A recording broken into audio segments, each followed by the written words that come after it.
দেখেন সারা জীবন অভিনয় করেছি, কাজ করেছি সবার জন্য। কিন্তু নিজের জন্য তো কিছু করা হয়নি। নিজের জন্য তো কিছু করিনি। তো সেটা এখন মনে হয় যে জীবনের শেষ বেলাতে এসে যে একটু আমাকে তো এক জায়গায় একদিন চলেই যেতে হবে এই পৃথিবী ছেড়ে। তখনকার জন্য, নিজের জন্য সেটা আমি বলব সেটা আমার একান্তই নিজস্ব।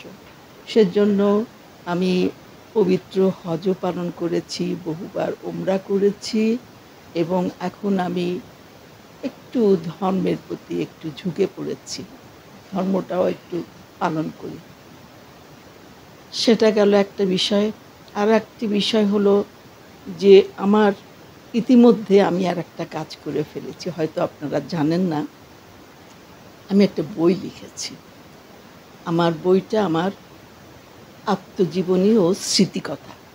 বইটির নাম হচ্ছে আজও ভুলিনি।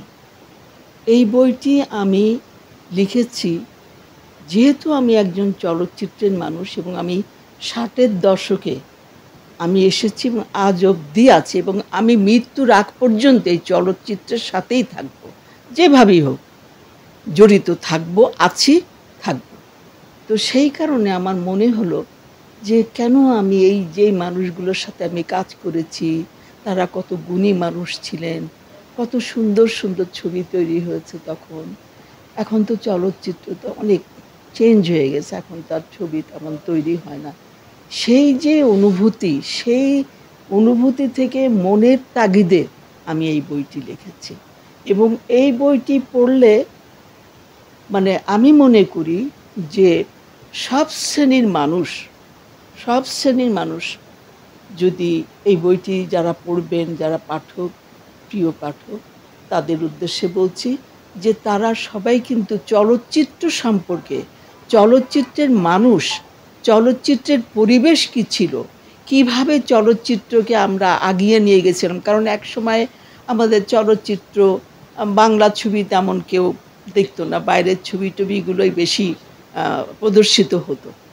তো আমরা একসময় এক মুহূর্তে যে কয়জন মুষ্টি মেয়ে যারা ছিলাম তারা তখন তো সব গুণী মানুষজন ছিলেন। সেই লেখক থেকে শুরু করে আপনার মানে সব পরিচালক তো বটেই। সবাই যেরকম গুণী ব্যক্তিজন গুণী ছিলেন ওনরা, ওদের গুণের কথা বলে শেষ করা যাবে না সত্যি কথা বলতে। এবং সেজন্যই তখন সৃষ্টি হয়েছে সুন্দর সুন্দর চলচ্চিত্র এবং সেইগুলোই কিন্তু এখন উপমা দিয়ে বলা হয় যে সোনালি দিনের ছবি, সোনালি দিনের মানুষ, সোনালি দিনের শিল্পী। এটা কিন্তু একটা উপমা, উদাহরণ দেয় মানুষ কথায় চলচ্চিত্র সম্পর্কে বলতে গেলে। তো সেসব লোকগুলোকে হারিয়ে শিল্পীদের, কলাকুশলী, শিল্পী, পরিচালক, লেখক যাই বলেন, চলচ্চিত্র একটা বিশাল ব্যাপার। একজনকে দুজনকে দিয়ে চলচ্চিত্র নির্মাণ হয় না। একটা প্রোডাকশন বয় থেকে শুরু করে একেবারে ডাইরেক্টর পর্যন্ত, লেখক সব মিলিয়ে শিল্পীদের নিয়েই একটা চলচ্চিত্র তৈরি হয়। তো সেই সব লোকগুলো মানে পৃথিবী ছেড়ে চলে গেছেন সবাই যেতে যেতে গুণী মানুষগুলো। এখন আমাদের চলচ্চিত্র অঙ্গনটা একেবারেই শূন্যতা বিরাজ করছে, শূন্যতা বিরাজ করছে। তো সেসব কথাগুলো মানে আমি আমার বইতে আমি বিভিন্নভাবে যাদের নাম জানতেন না, জানে না এই প্রজন্ম বা আগামী প্রজন্মেও জানবে না, যদি কেউ না বলি বা আমরা যদি এগুলো লিখে না যাই তাহলে তো জানতে পারবে না চলচ্চিত্র সম্পর্কে, চলচ্চিত্রের মানুষ সম্পর্কে, পরিবেশ সম্পর্কে। বইটা যেটা প্রথম এই আপনার এবার ২০২৪-এ যে বইমেলা হলো, সেই বইমেলাতে বইটা বেরিয়েছিল কিন্তু তখন অল্প কিছু প্রথম আমি করলাম মানে অল্প কিছু ছাপানো হয়েছিল। তো সেগুলো শেষ হয়ে গেছে। এখন আবার নতুন করে সেটাকে কিছু কারেকশন ছিল, সেগুলো আবার কারেকশন করে আবার কিছুদিনের মধ্যে আবার বইটা বেরোবে।